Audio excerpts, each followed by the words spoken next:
We have on the morning show line today Greg Kinney representing Riverdale Community's Education Foundation.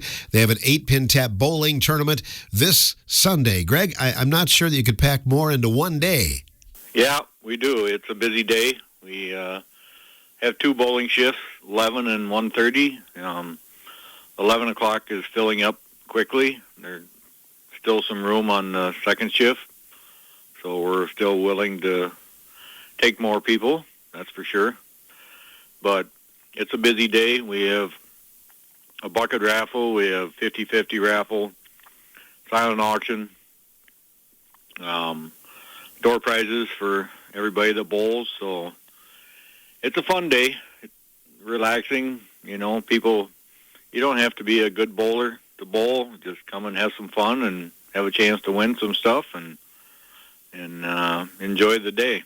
That's kind of the case with 8-pin tap. Some of the non-good bowlers like me can also maybe compete with some of the others too, can't we? Yeah. 8-pin tap is makes it a little more easier for the people that don't bowl on a regular basis. That's for sure. And there are different groups that play different games with the 8-pin tap. So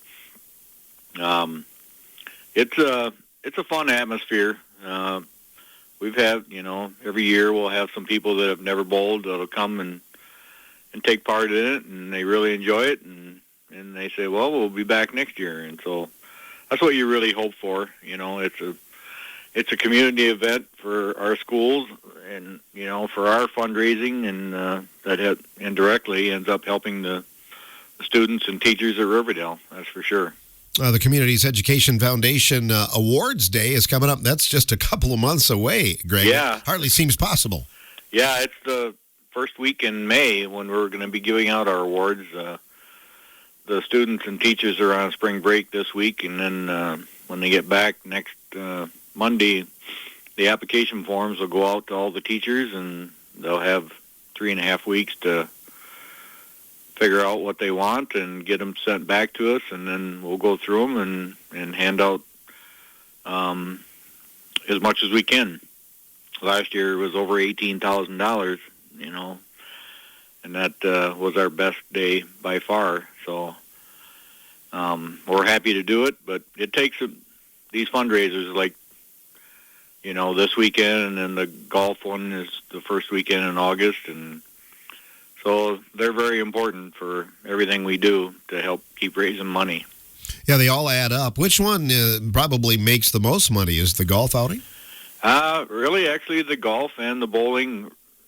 We seem to get more donations the day of the bowling, and so I would say they're about even. Yeah, when we're all said and done, we have a lot of people that really enjoy the golf, and I've had people telling me for a month already that make sure you have our team down, and so we fill up really quickly for that once we turn the corner here and the weather gets nice, and so that's usually not a problem filling that. But the bowling is it's an enjoyable day too, and we get quite spirited bidding on the silent auction items because everybody's still inside all day long, and so if there's something that you're interested in, people will hang around and keep bidding. So that's always the fun part of it.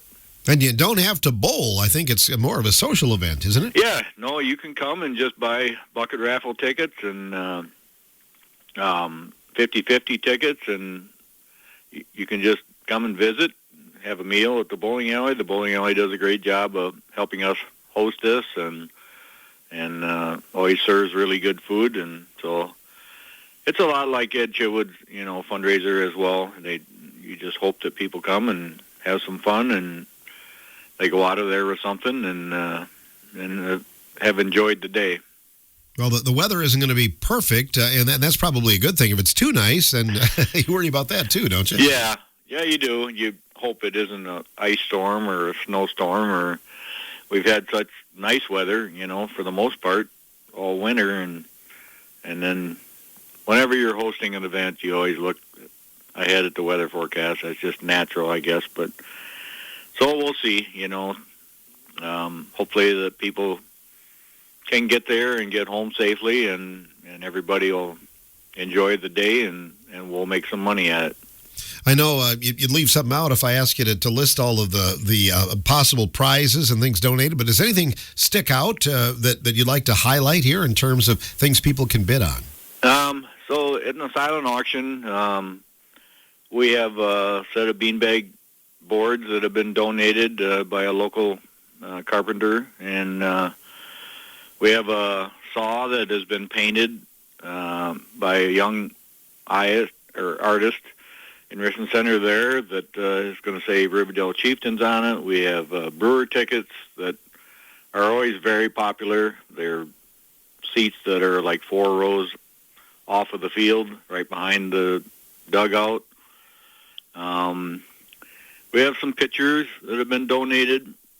So there's quite a few items that draw, a lot of popularity, and we'll have a couple of quilts as well from people that are on our committee that have made. So, and then the bucket raffle is those are items that you buy raffle tickets and you just put it in whatever bucket you want, of that item. And we have lots of gift certificates. Shoebox is always very good to us. We'll have Mallard's tickets and those, golf course certificates, just a wide variety in that. And we have young kids that come, and so there's candy bouquets and just all kinds of neat stuff. Our ladies on our committee do a wonderful job of putting together stuff that's age appropriate for them as well. So. Well, I hope a lot of people will come out. I know the shifts are at 11 and 1:30. Somebody wants a specific shift, they probably should sign up in advance, shouldn't they? Yeah, you really should call ahead. And you can call me if my number is 608-537-2359. That's really the best way. You can call the bowling alley, too, if they don't get a hold of me. But they would prefer you call me because they're really busy when they are open. So, but if you want to make sure that you get on the shift and bowl with a group of people that, if you're bringing 3 or 4 people and you all want to bowl together, then that's really the best way is to sign up ahead of time. So. Well, by helping out here one way or another, you really are investing in education in the Riverdale area, aren't you? Absolutely. Yeah. Our goal as a committee is to continue to help keep Riverdale, at the forefront of a lot of things in education, whether it be math, reading, all the criteria that, they set pretty high standards. And so we're just very happy to be able to help them continue to do that. And we all know about budget shortfalls, and so, what little bit we can do definitely helps go, to eliminating some of that problem for them. So.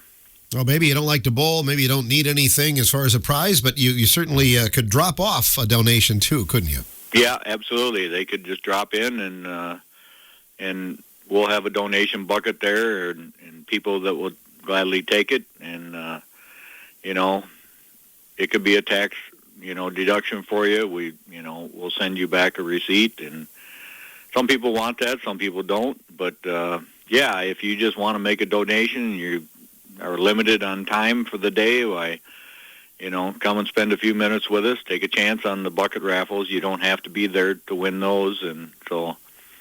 But just look to see who's there and who's enjoying the day, and you might run into somebody you haven't seen for a while. So. Okay, Greg. Well, it won't be long. We'll be talking about where all the money is going to go there in a couple of months. It's always exciting. But good luck with your tournament this weekend, okay? Okay. Well, thank you, Phil. We appreciate all your guys' support, and we can't do it without WRCO, I can tell you that. So glad to do it. Greg Kinney joining us here. Riverdale Communities Education Foundation Bowling Tournament fundraiser is this Sunday at Boscobel Bowl and Banquet.